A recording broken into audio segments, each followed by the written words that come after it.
The video Tony Romo could never take back. Tony Romo built a second career by seeing NFL plays before they happened, but on one summer night in Wisconsin, he could not predict how fast a traffic stop would become the most damaging broadcast of his life.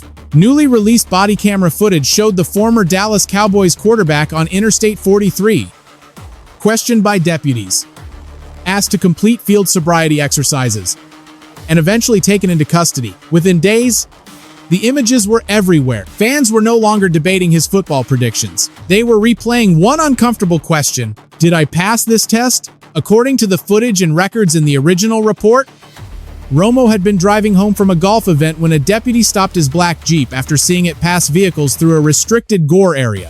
What began as a traffic violation quickly changed tone. The deputy said she observed red, glassy eyes and detected the odor of alcohol.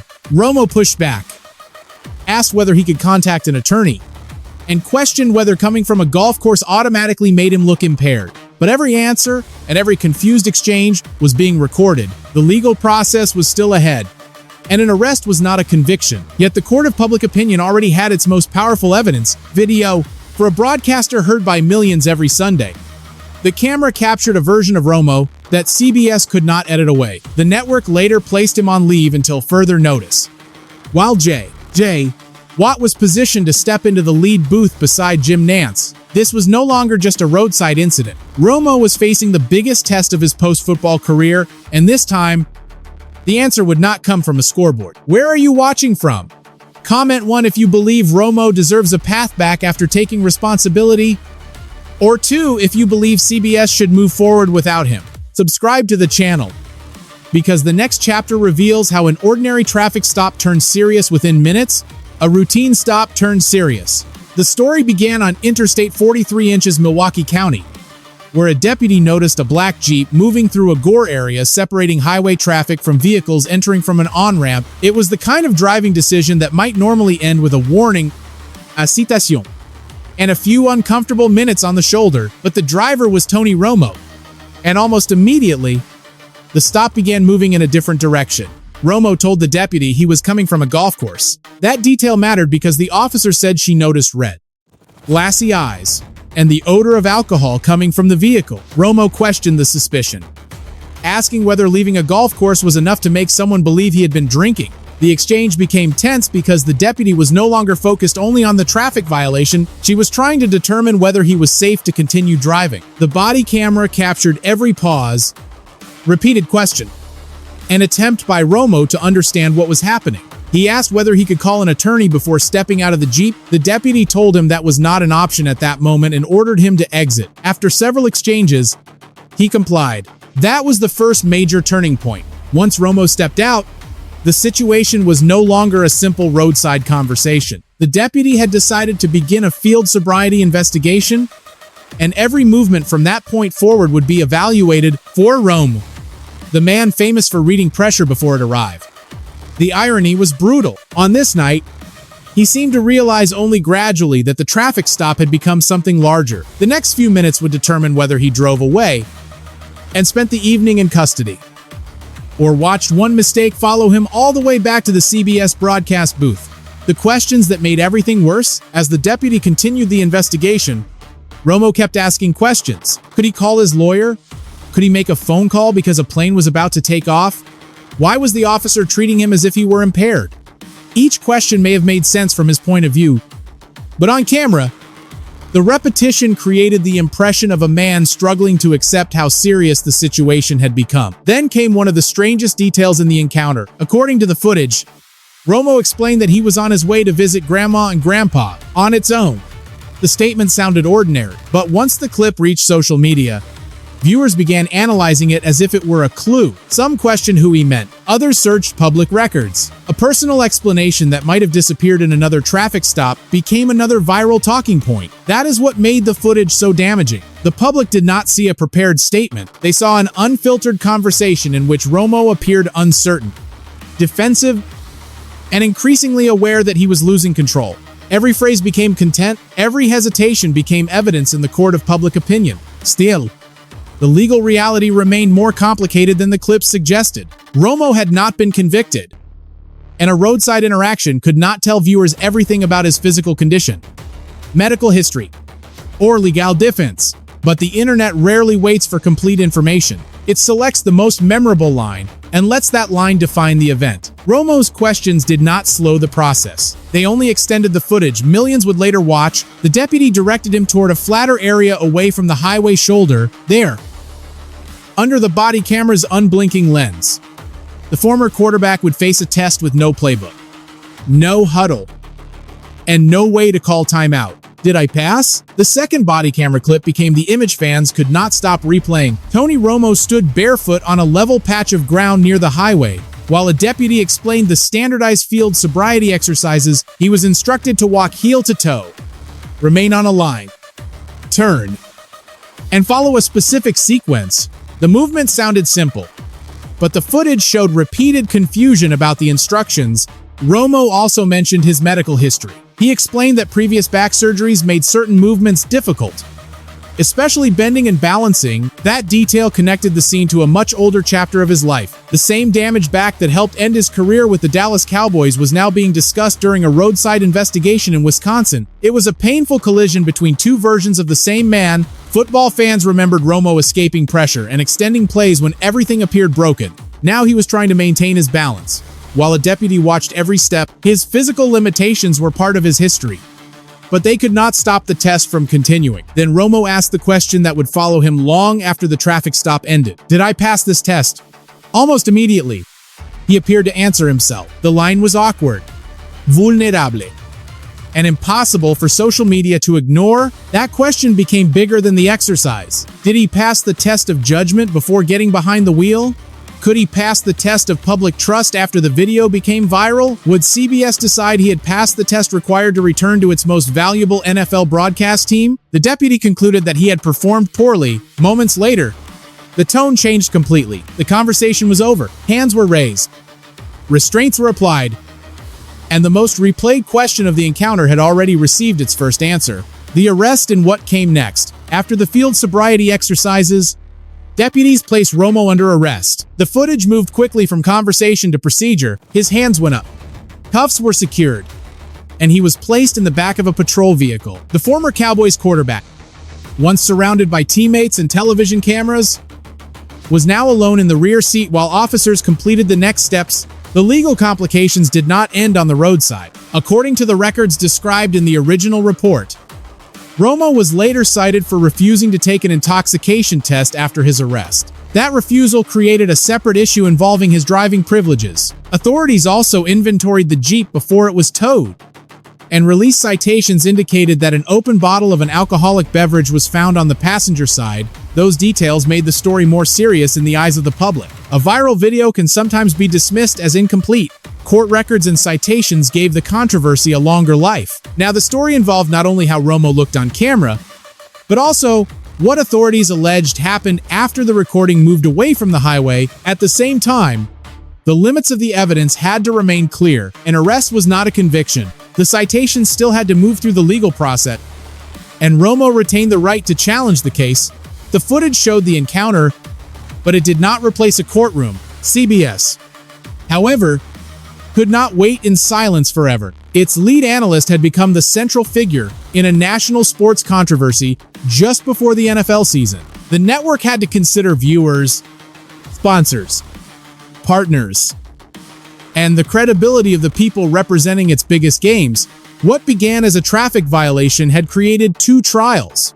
One would take place through the legal system, the other was already happening online, where millions had watched the footage and reached their own conclusions, from undrafted to unforgettable. To understand why this incident became such a major story, it is necessary to remember how unlikely Tony Romo's rise had been. He entered the NFL in 2003 as an undrafted free agent, the type of player most teams view as temporary depth rather than a future franchise quarterback. There was no guaranteed spotlight and no promise that he would start a meaningful game. Romo survived long enough to earn an opportunity, and when it arrived, he became the face of the Dallas Cowboys. Over 14 seasons, he grew into one of football's most recognizable quarterbacks. He threw 248 touchdown passes for the franchise and finished with 183 passing yards, a mark that stood until Dak Prescott passed it. His career was never simple. Romo produced unforgettable comebacks and brilliant improvisational plays. But he also carried the pressure that follows every Cowboys quarterback. Every mistake was magnified. Every playoff loss became part of a national argument about whether he could win when the moment became largest. Then injuries began taking more than pain away from him. Repeated back problems limited his availability and eventually cost him the starting position. After another preseason injury, rookie Dak Prescott took control of the offense and led Dallas through an 11-game winning streak. The team had found its future while Romo was still recovering. That history made the roadside footage more emotional. When Romo mentioned his back surgeries during the sobriety exercises, viewers were reminded that his body had already forced him to surrender one career. Now, another career appeared vulnerable for an entirely different reason. Romo's story had always been built on recovery.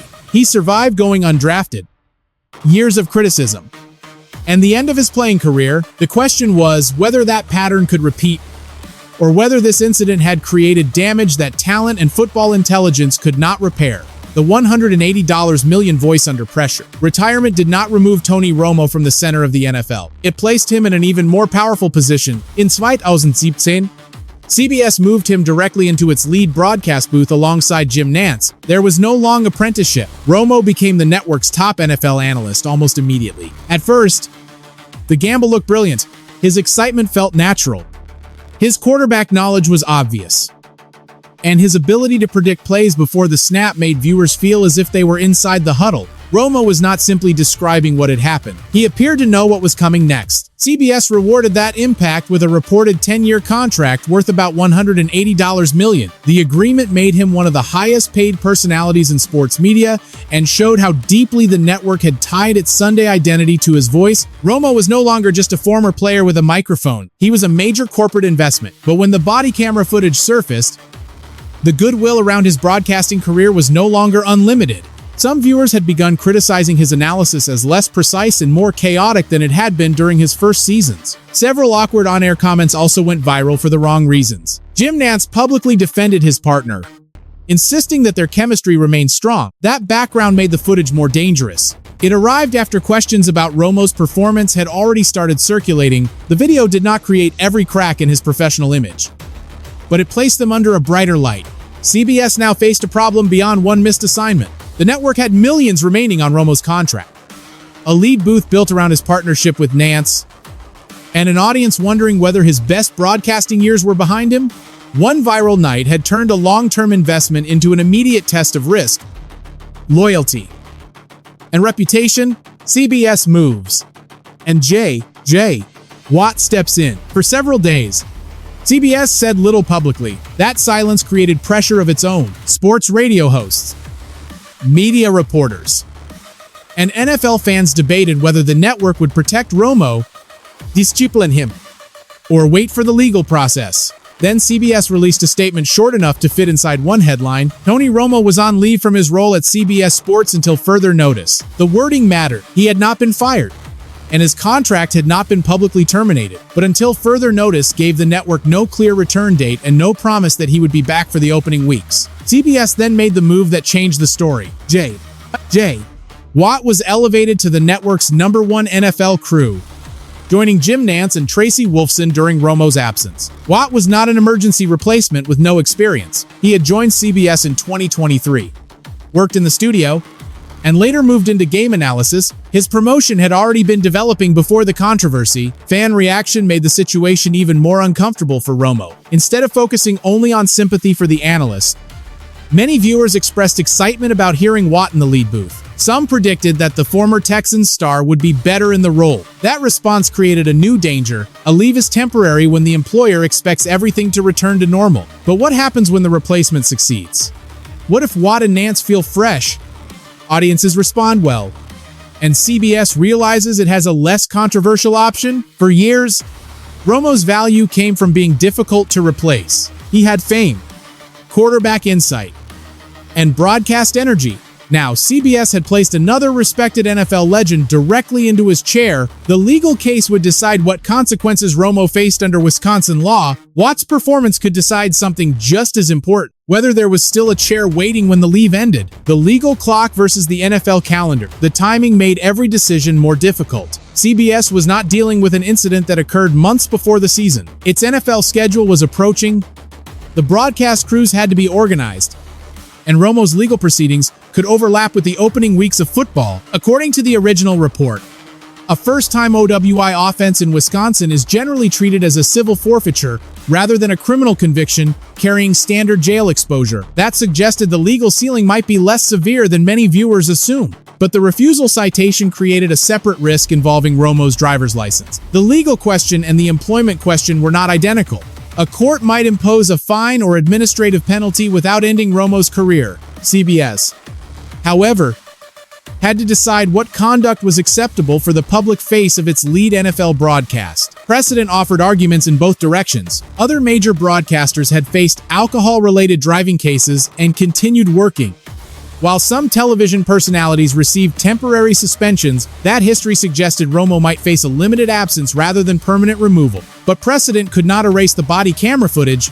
Older cases did not always unfold in an era when every second could be clipped and permanently attached to a person's name. Even if the legal matter ended quietly, the visual record would remain searchable. CBS also had to consider the money. Romo reportedly still had years and tens of millions of dollars remaining on his contract. Walking away could be expensive. Bringing him back too quickly could also carry a cost if viewers or partners believed the network had minimized the incident. Meanwhile, every game called by J. Watt would become an unofficial audition. Court dates, opening weekend, and broadcast assignments were closing in at once. Romo's future would be decided where law, money, public reaction, and Watt's performance collided. The biggest test of Tony Romo's career. Tony Romo's future can move in three directions. The first is a quick return. If the legal matter is resolved without a severe penalty, CBS could describe the leave as appropriate discipline, allow public attention to cool, and place Romo back beside Jim Nantz. The second possibility is more complicated. Romo could return without the same security. If Watt performs well, CBS may gain leverage it never had before. Romo might keep his contract while losing the certainty that the #1 booth belongs to him automatically. The third possibility is gradual replacement. CBS may never announce one dramatic firing. Watt could receive more important games.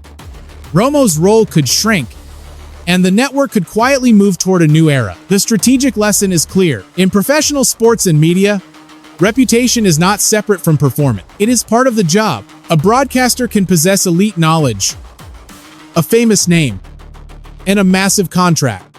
Yet one reckless decision can force an employer to reconsider everything. There is also a human lesson. Accountability should not require destroying a person forever, but a second chance has meaning only when it is connected to honesty, responsibility, and real change. Romo's achievements should not erase the seriousness of what authorities alleged, and one bad night should not erase every positive thing he has done. Both truths can exist together. The most important message goes beyond one celebrity. No deadline, golf event, private problem, or professional obligation is worth risking lives on the road. Choosing a safe ride can protect strangers, families, careers, and futures before a mistake becomes permanent. The roadside question was, did I pass? The larger answer has not been written. Romo's next actions, CBS's decision, and the public response will determine whether this becomes the end of his broadcasting story or the beginning of a more responsible chapter.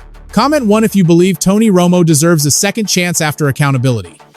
Or 2 if CBS should permanently move forward with Watt. Subscribe, like, and share for more NFL news, player stories, trades, and the biggest drama shaping the league.